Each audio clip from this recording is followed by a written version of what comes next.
Now, as Russia's invasion of Ukraine enters its 25th day, a new satellite image has emerged that shows the state of destruction of the bombed theater in Mariupol city, which is one of the key port cities in Ukraine. Ukraine claims street fighting is stopping rescuers from reaching hundreds of survivors who are still trapped beneath a shelled theater.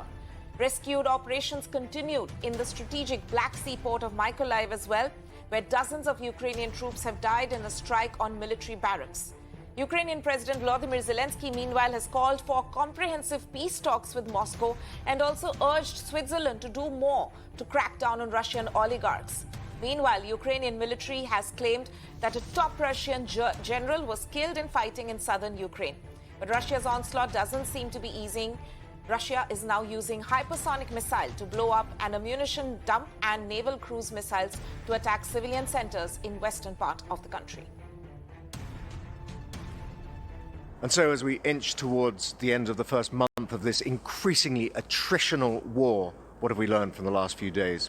Well, the Russian attacks appear to continue unabated and merciless, perhaps best exemplified by this airstrike upon a theatre in the southern town of Mariupol, a theatre allegedly sheltering over 1,000 refugees. Many days later, they're still pulling bodies from the rubble and the death toll remains unclear. Those rescue efforts now apparently hampered by nearby street fighting. This may itself be an indication that the long-awaited push into the center of Mariupol may finally be occurring. This a necessary precursor to any Russian attempt to take the city. Should Mariupol fall, strategically important as it is, this would be a huge blow to Ukrainian hopes. Here in western Ukraine, we can no longer consider ourselves unscathed from Russian hostility. Just a couple of days ago, a massive Russian cruise missile strike hit the airport just a few kilometers away from here. Their theater of war is clearly slowly spreading westwards. Around the diplomatic table, talks continue unabated. Both sides claim progress, but as yet the glacial progress of these talks has yielded nothing but words.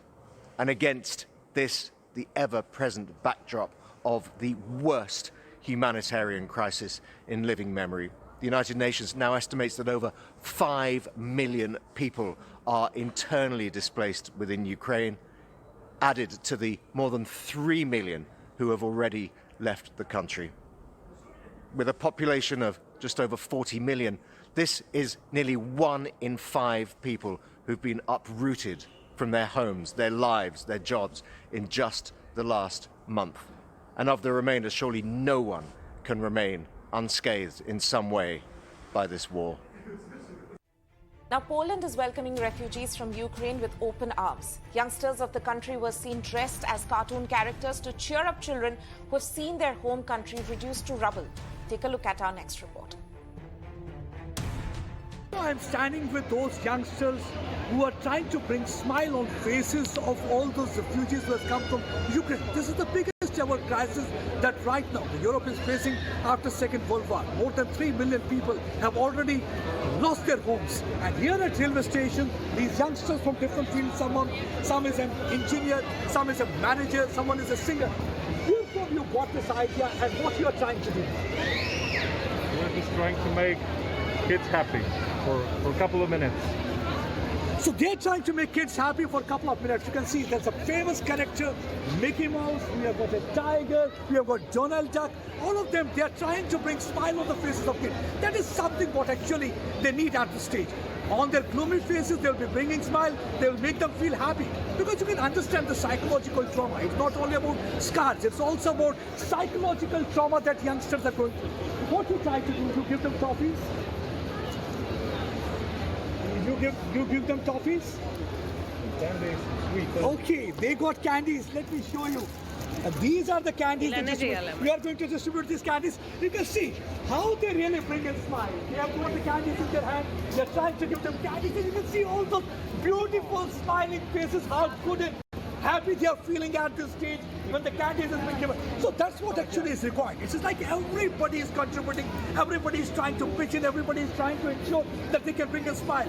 3 million people have lost their homes, 75,000 children have lost their homes, they are without home, and there is a lot of uncertainty in their lives in such an atmosphere. See, they are saying goodbye to us, and that's really important. But you can see what kind of smile they have brought to the faces of these kids, because kids have suffered a lot because of war. Now, Ukrainians face a highly uncertain future as they flee their homes in a desperate search for safety.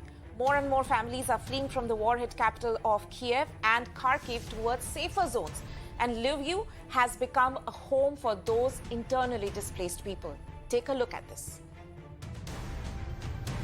Every day more and more people are fleeing from their homes because of bombardment from Russian side. Many people have turned homeless. They had to abandon their huts and home. And I'm joined by a few more family members here who had come over to Lviv area. Where are you putting up? Where are you staying? I stay at a hotel in the center of Lviv, but we have a little area in this hotel, 6 meters, square meters. It's only a sofa and that's all. How difficult it was for you to come to this place? It is so difficult because it's so high price, and we buy with all of our things, our town, our home. Was there bombing going on? Yes, our town is bombed, and we have a bad situation in our town, and that's why we in Lviv. How difficult it was to come with kids, because you had small children, I Yes, saw. I have several children. It's so difficult because they cry and ask us where and when we go home. So you can understand the kind of the problem and the difficulties people here in Ukraine are facing. He had to come along with the kids. He said many a time when there used to be bombardment, the children used to start crying, and that time it was very difficult for them to. Right now they are moving inside the hotel. Can you also talk with us? No, yeah, How- I can. See, these are the little kids and the family members who had come over to this place. family. And Little baby. hello. Do you say hello? Hello. Yeah, it's good. So all these kids, they had come from the place where the bombardment is going on. It's not that easy. And many a times when the fighting and shelling was on, they used to cry, and that really made things difficult for mommy and daddy. And now the problem is that about the economic crisis also they are facing, because they are not carrying with them enough money. So they are staying in a hotel, don't know how long they will be able to stay put there. There are 6 people, 1 small room. And now here they have found one restaurant where their free of cost food will be offered to them. At least some relief to them, but not. Many people are not that lucky, and some of them have to spend night they're out in open, and this is really a tough time, and this only explains the situation here on the ground.